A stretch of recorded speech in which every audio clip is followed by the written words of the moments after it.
Então, se uma pessoa faz determinado karma, ela descobre que os seus desejos se tornam purificados e refinados, como eles descobrem o egoísmo esclarecido. Mesmo no egoísmo, há superior e inferior. Então, vamos ver o que o Swami está querendo dizer.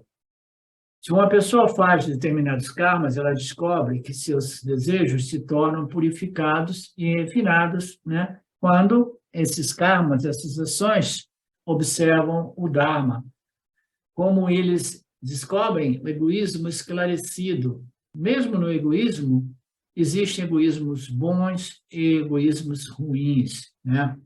Inicialmente, eu estava interessado apenas no meu bem-estar, mas agora os meus desejos são tais que não apenas eu estou interessado no meu bem-estar, mas também no processo, outros devem se beneficiar. Então, são conceitos do Karma Yoga, né? Então, eu quero só fazer um parênteses aqui, importante, ok?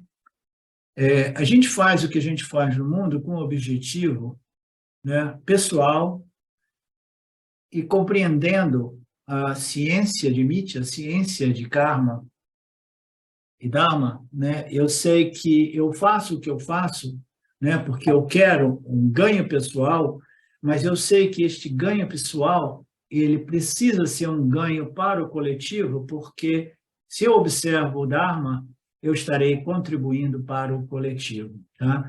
Isso não significa dizer que eu faço um pouco de coisa para mim, aí as outras 3 horas do dia eu faço serviços de caridade, serviços, né, altruístas. Não, nós somos vedantinos, nós não somos pessoas religiosas, né, a nível ainda mais primário, né?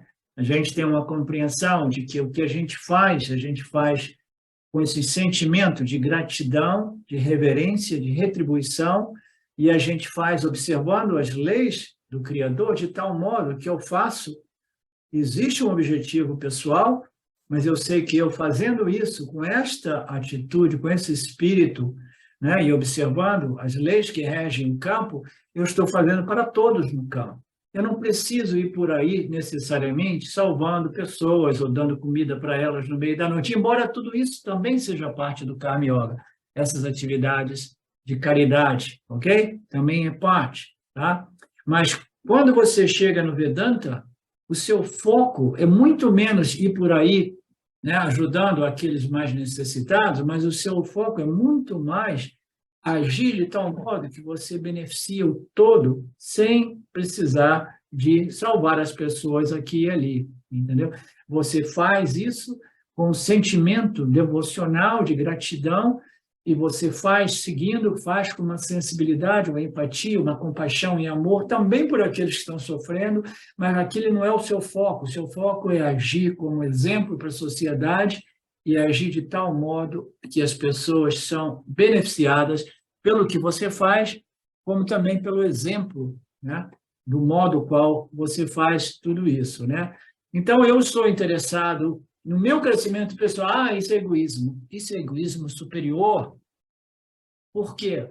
Este é o ponto que eu quero fazer aqui. Por que é um egoísmo superior? Porque ninguém pode produzir o crescimento pessoal do outro. Não, eu só vou agir se todos crescerem. Eu só vou me iluminar, aquele conceito, né, que vem do budismo, né? Eu só vou me iluminar se todos se iluminarem junto comigo. Eu vou ficar aqui até que o último auto-ignorante se torne um Jnani. Aí eu vou, né, me tornar um Jnani também. Ninguém pode produzir o crescimento do outro, ninguém pode produzir a iluminação, o autoconhecimento no outro, né? Mas a gente pode agir de tal modo que a gente vai estar sustentando o campo dármico, né? Protegendo o campo dármico, dando exemplos de empatia, de amor, de justiça, né? De tal modo que isso irá ajudar outras pessoas a seguirem esses modelos, né? Então, é um trabalho mais profundo, mais de base, principalmente porque nós sabemos, como diz aquele ditado chinês, se você quiser ajudar uma pessoa, Não dê um peixe a ela todo dia, ensine a ela a pescar. Compre uma vara de peixe e ensine-a a pescar, né? Então, as pessoas que querem dar um peixe aos outros todo dia, tudo bem, né? Quase sempre isso se torna um aspecto do ego pessoal, da pessoa caridosa, né? que irá amarrar a pessoa naquela autoimagem, né? Mas nós estamos interessados em dissolver o ego, dissolver a nossa autoimagem, então as nossas ações são voltadas para o campo como um todo, sabendo que todos irão se beneficiar de nossas ações e sem que eu negligencie as minhas necessidades, porque se eu sou um grihasta, eu preciso, né, de pagar aluguel, pagar isso e aquilo, então eu faço o que eu faço o meu trabalho, eu preciso do meu salário, mas em total observação do Dharma e com uma atitude e com uma qualidade que serve de exemplo para os outros, que irá tranquilizar a mente das pessoas ao redor, diz assim, porra, que cara bacana, que moça bonita, né? Sensível, amável, né? Presente quando eu preciso falar alguma coisa, e quando ela fala, não é simplesmente ficar cuspindo no meu ouvido, ela fala coisas realmente significativas, né? Etc. Então, tudo isso é o trabalho de um buscador que é um indivíduo religioso, espiritual, mais maduro, né? Então, existem os desejos pessoais que é pessoal, mas não é egoísmo realmente, ou é um egoísmo elevado, porque no final das contas, a pessoa que depois de ter tantos desejos pessoais desenvolve um desejo pelo autoconhecimento, é ainda assim um desejo pessoal. E essa pessoa compreendeu que eu não tenho capacidade de produzir autoconhecimento em ninguém, mas somente em mim. Eu não tenho capacidade de libertar ninguém do samsara, eu só posso libertar a mim mesmo, através desta compreensão a respeito da minha natureza, sempre livre, né? Então, com essa compreensão, a gente vai seguindo os nossos objetivos pessoais sem nenhum sentimento de vaidade ou egoísmo, porque esse desejo pessoal por autoconhecimento é o desejo mais elevado que existe, é o que nos liberta do samsara. A ideia de que desejo aprisiona até que seja o mumukshutva, que é o desejo pelo autoconhecimento.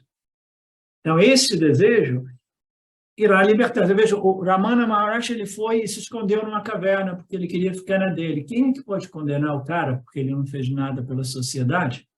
Né? Ele fez por si. Né? Isso me faz lembrar do Papaji também, quando o Papaji, depois dele ir no ashram, conheceu o Ramana pela segunda vez, que a primeira vez o Ramana apareceu na casa dele, lá no sul, no norte da Índia. Aí o Papaji foi lá, conheceu, brigou com o Ramana, quase foi embora, se tocou no último momento, reconheceu a sua real identidade e depois não queria arredar pé lá do ashram do Ramana. E tinha um conflito social na Índia, né? No qual as pessoas estavam se assassinando lá no norte, na divisa com o Paquistão. E aí o Ramana falou para ele, não, você vai lá e tenta salvar a sua família, né? Então o cara falou assim, não, isso é simplesmente, né, ilusão, fantasia, né? Nada disso é real, a única coisa real é o ser. E eu estou aqui, eu estou bem, estou em paz, né? Eu não tenho mais nenhum outro desejo. Aí essas contradições aparecem, que o Ramana diz para ele, não, você tem que ir lá e salvar as suas familiares aparentes. Eles não existem realmente, mas ainda assim você, né, que é uma entidade que também não existe, mas aparentemente existe, dentro do âmbito desta realidade aparente, precisa ir lá e aparentemente salvar os seus parentes aparentes, né? Então a gente tem que saber quais são as leis e regras de Mithya e observá-las, né? Então o desejo pelo superior, entendeu? Ele não cancela realmente os nossos deveres e outros desejozinhos, né? Como, por exemplo, suprir as necessidades dos seus filhos, da sua família, etc. Não, agora eu não quero saber de nada. Meu filho não existe, a minha mulher não existe. Não, é Satya Mithya, O segredo do Vedanta é compreender Satya, compreender Mithya e não fazer confusão entre os dois. Inicialmente, eu estava interessado apenas no meu bem-estar. Agora, eu estou interessado no bem-estar de Ishvara, que é o campo, onde todas as pessoas irão ser impactadas positivamente. E neste processo, eu estou me beneficiando, mais uma vez, porque eu estou crescendo, refinando, né?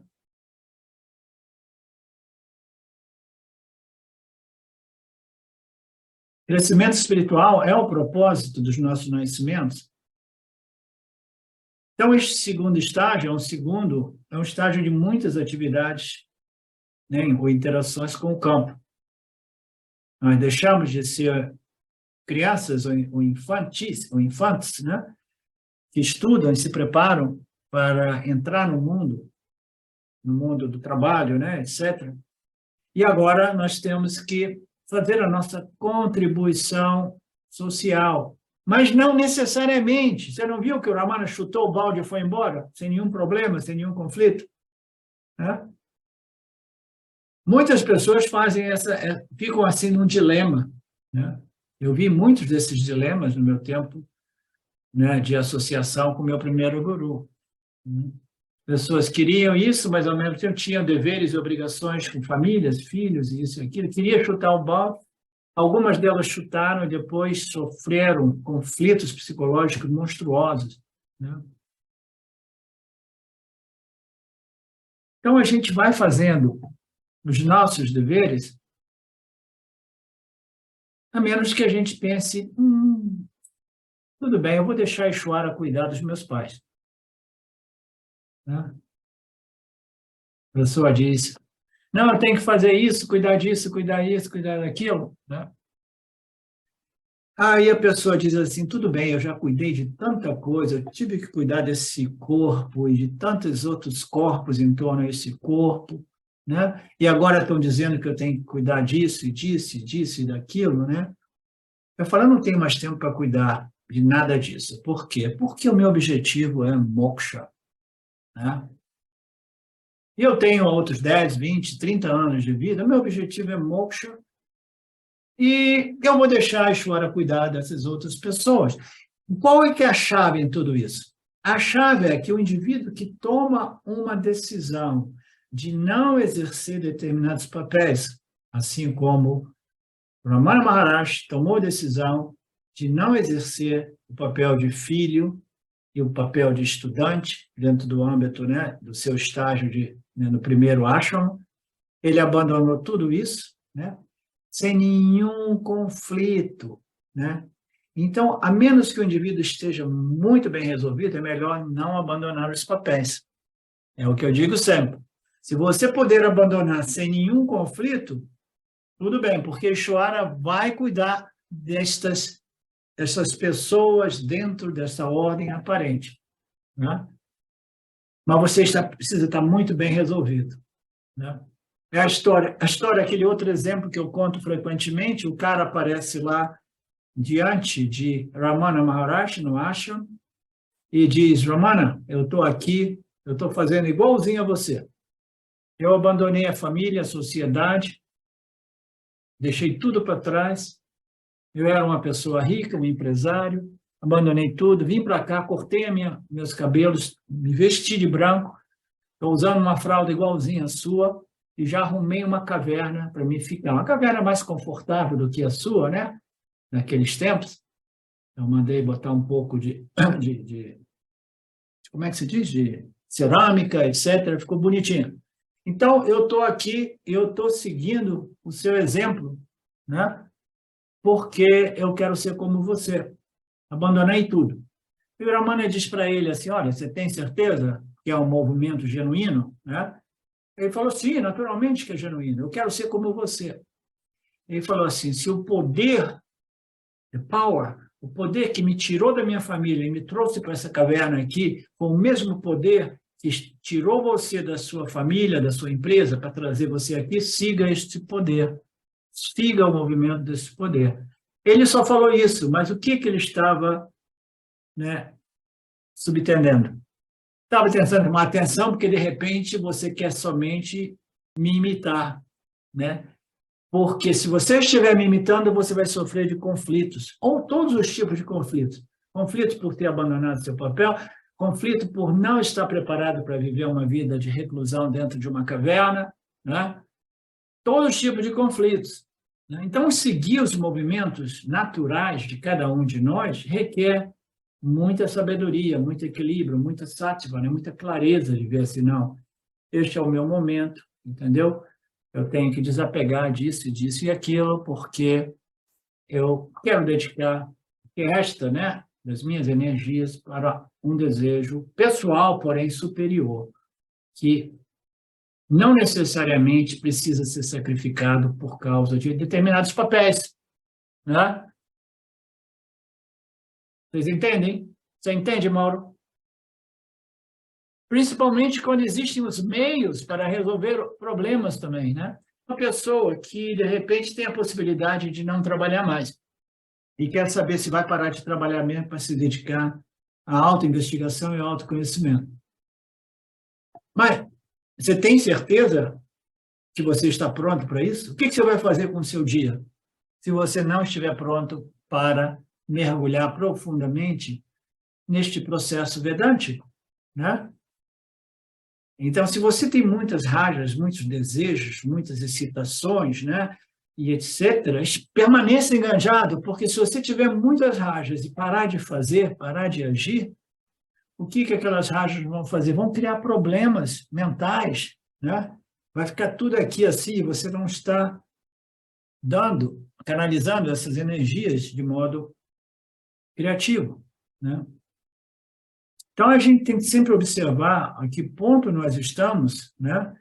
O que é realmente possível, né? E se eu estou preparado para uma caverna em Tiruvannamalai, que as pessoas elas vão para a Índia em busca de uma caverna, de fugir das sociedades, quando você vê, elas ficam lá fazendo um monte de bobagem, inclusive ficam amarradas nas drogas lá.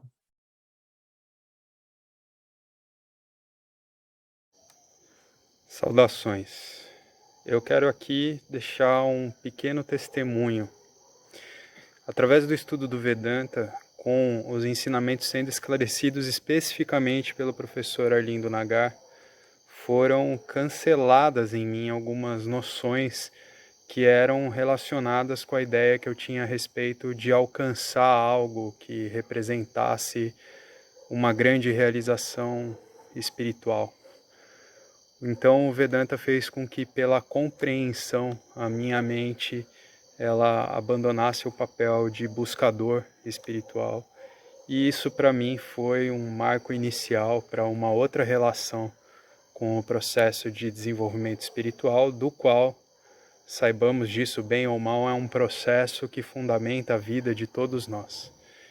E eu digo isso para estimular todos aqueles que chegam no Vedanta Brasil e entendem que podem se beneficiar da profunda imersão direcionada para o autoconhecimento que é promovida nesse grupo de estudos, que é um grupo que existe graças ao trabalho altruísta do professor Arlindo Nagar, suportado também pelo trabalho voluntário de pessoas que contribuem para a manutenção do grupo de diversas maneiras. E entre as várias formas de contribuir com esse trabalho, as contribuições regulares em dinheiro, elas são necessárias. Então, se você se beneficia do trabalho desenvolvido no Grupo de Estudos Vedanta Brasil, faça uma contribuição. Qualquer quantia é muito bem-vinda. As informações para transferências em dinheiro ficam disponíveis na seção Avisos do nosso grupo no Facebook e serão colocadas na descrição desse vídeo aqui também. Namaskaras.